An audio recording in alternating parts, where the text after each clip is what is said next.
Hey there, friend. Sorry, I'm laughing because I just really screwed up the previous taking of this. Anyway, let's get into it. Yesterday, as you'll know if you've seen the video, I was doing this 10,000 foot view thing because I've been working really hard over the past month or so, building the Story Hacker brand and building the content and all the videos and the bits and pieces around it. And I really felt yesterday it was time to take a step back and just take a wider look at how this thing, this sort of this sort of little monster that I've built, fits into all the other things I do. Because I sort of sit at the moment in the middle of this slightly uncomfortable Venn diagram, where at the one hand I've got Story Hacker, which is just me sharing lots of content and free stuff, and hopefully valuable content, but it's not bringing in any money as such.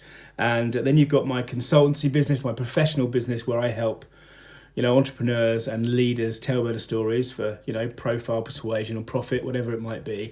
And then finally you've got the creativity side, where I'm using all this stuff myself to to write my thrillers, my 5-star thrillers, ding, which are available on Amazon, by the way. Search for Nick Warren, Execution is Everything. And anyway, when someone says, what do you do? The narrative, if you like, isn't that clear, because it's a bit over here and it's a bit over here and it's a bit down there. And that's certainly what I've been feeling. And the value of the 10,000 foot view, whether you're writing a story or running a business, is if you can just put all that stuff down on one piece of paper, you can start to see the patterns and the connections that maybe aren't that obvious when you're sort of in the weeds. And that is kind of what happened to me yesterday, because I noticed something that was obvious, right? And the obvious thing is that, as well as me being at the centre of that Venn diagram, stories are at the centre as well, because the story runs through all those three things. And I came up with this narrative that I've got three kind of stories going on. I've got the passion one, the professional one, and the creative one, right? Passion, profession, creative.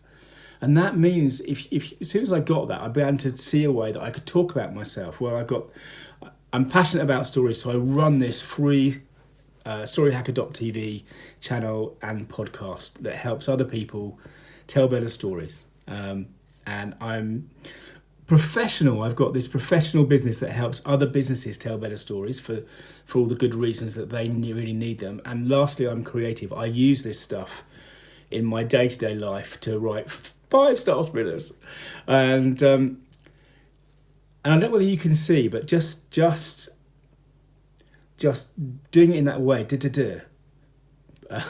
passionate, professional, creative, allows me to tell a narrative that is smoother and simpler than, I do a bit of this and a bit of that and a bit of the other.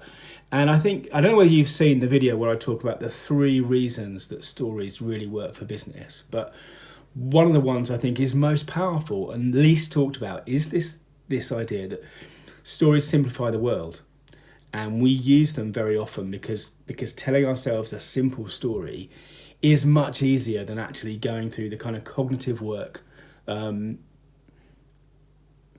required to really understand something in a deeper way. I give the obvious example at the moment. We're in this sort of national spasm of Brexit at the moment as I record this, and whichever side of the argument you're on, you're probably telling yourself a simpler story than the truth, because the amount of work and effort it would take any of us, let's be honest, to really understand the underlying sort of realities of what may or may not happen with Brexit. It's too much. And we just don't do that. Evolution designed us to save energy, and that's why we harness our natural laziness. If you've seen that video, anyway. The point is that stories, one of the reasons we're addicted to stories is because they simplify the world. And this process yesterday, really allowed me to simplify the way I could tell my particular story when I was asked a question that we get asked all the time. And anyway, so I'm carrying on with the 10,000 the 10,000 foot view because I didn't finish yesterday, but it's extremely valuable. And I think tomorrow I'll probably talk about Stephen King's latest book, which I'm reading, The Institute, which has got me gripped at the moment, but has some really interesting story techniques and some really relevant stuff for business. Thanks very much for watching. I didn't screw it up that time, which is good. I'll see you in the next video.